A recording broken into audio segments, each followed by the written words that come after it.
Chad, welcome. Thanks, Pleasure Kevin. to have you here today. Thank you. And well, before we dive into the substance, I know there's a lot we want to talk about. Let's give our audience a little bit of an idea of the flavor of economist that you are. You're clearly an empirical economist. Traditionally, I would say a micro-empirical economist. Yeah. Although many of the issues we'll talk about, many of the things you've worked at are really important from a macro or more aggregate standpoint, I would say. Yeah, that's fair. So how would you characterize yourself in terms of your interest, areas, fields, topics? So how do I describe my own work? I guess I'm an empirical economist, works a lot in industrial organizations. Maybe half of that work is on productivity specifically, efficiency. And that's the part really that's got a lot of overlaps into macro.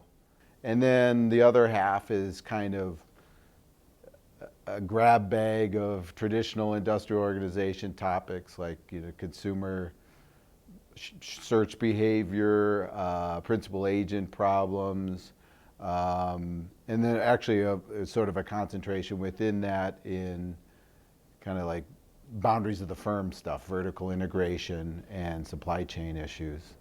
So those are the sets of things that I work on. I think my interest comes from often the supply side, thinking about companies, why they do things the way they do it, what makes one different from another. I have an engineering background and a little bit of experience in industry as an engineer, and just seeing how kind of the rubber hit the road there made me get interested in why companies do things the way they do them, and so that sort of sparks a lot of where the interest comes from. Knowing some of your work myself and having been a colleague of yours for a long time, and both in the econ department and now over in Booth, I sort of see you as dealing with firms, but not necessarily just with individual firms, but with industries and how firms interact and how firms compete with one another in the marketplace. I think that, so it's not just about, hey, this is how a CEO runs his company.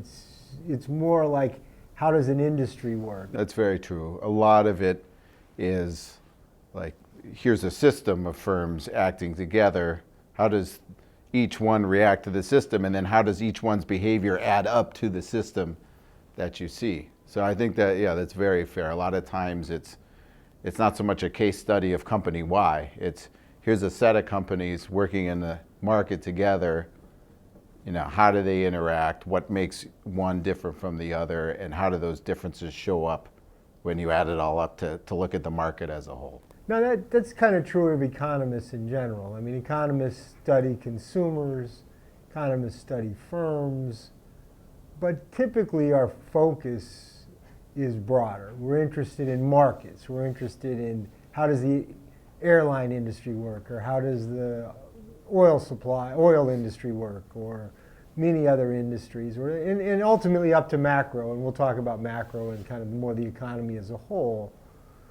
But it seems to me, and I think this is what, some of the lessons that come out of your work, understanding what's going on at the firm level is really important for understanding what happens at those higher levels of aggregation. So even if we were only interested in those things, thinking about firm and firm behavior seems to be incredibly important. Yeah, I completely agree. Sort of one of the themes of stuff I've been doing and in the areas I work in is there's just an enormous amount of differentiation when you look inside of a market. And it's not kind of trivial, the differentiation, in the sense that you don't need to understand it to understand how the market as a whole works. You really need to grasp the differences and how sort of the market reacts to those differences over time, especially, and sort of that shapes the evolution of the entire market. I think it is the old micro to macro thing.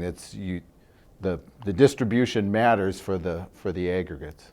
Yes, and that's true whether we're aggregating just up to the industry level, so we're trying to understand a particular industry, or we're aggregating it further to macro. Completely, yep.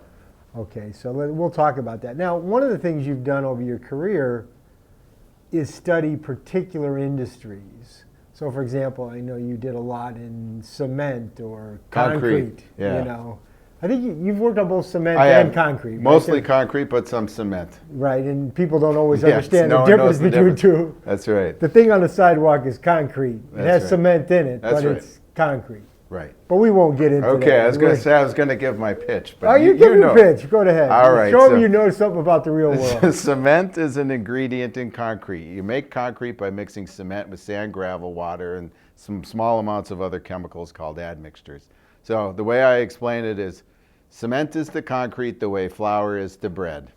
And you wouldn't call bread flour, so don't call concrete cement. When you studied cement and when you studied concrete more generally, was it because you were interested in concrete per se, or do you think it's a place to look to learn broad? No, it's the second. It's a laboratory. I mean, the thing about concrete is, take the U.S. for example. There are, and it depends a little bit on how you define it, but maybe 350 different concrete markets in the U.S. And the reason why is this stuff is basically not very transportable. One, it's not very valuable relative to its weight, and two, it's perishable. As soon as you add the water to it, you've got about 90 minutes to put it somewhere. Okay, so what that means is the markets are really local. Okay, and on top of that, So I want to build a building in Chicago. I can't buy my concrete in Los Angeles. exactly. And so what that also means is, there's basically one sector that drives concrete demand, and that's construction.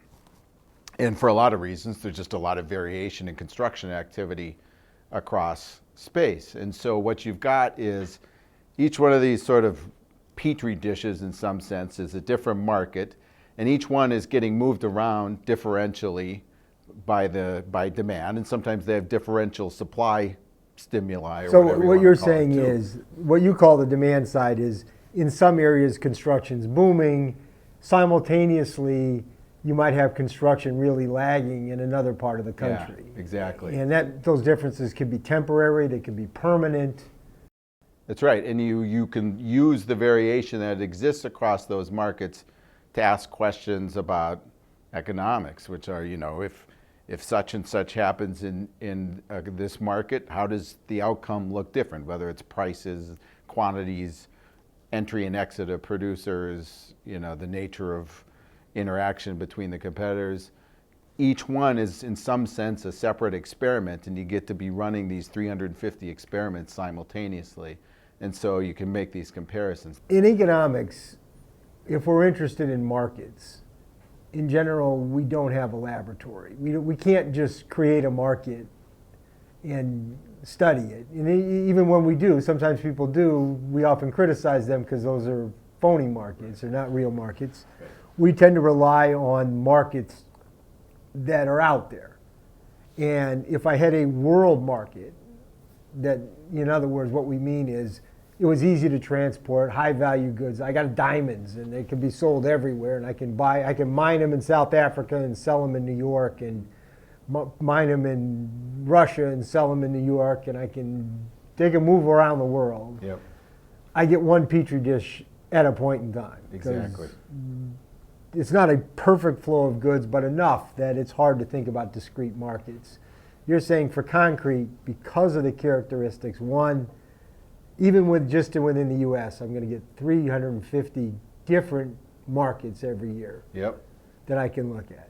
Number two, the conditions in those markets differ substantially on both the demand side, that is the people buying the concrete, and on the supply side, the characteristics of the firms supplying the concrete. So from a scientific experimentation point of view, the concrete marketplace is a great place to look, even if you weren't interested in concrete. If That's you could right. care less about concrete per se, I want to understand how markets work more broadly. Yes, exactly. Concrete's kind of the analog in economics. It's got all these features that are really nice for studying markets like that. I mean, other things too, like the output, the physical output is homogeneous. I mean, there's like a bucket of concrete is a bucket of concrete. It doesn't matter who makes it. And so at least on that dimension, it's much more comparable than the products of other industries. As a car made by company A, the same as a car made by company B, well, we can think of a lot of reasons those aren't the same.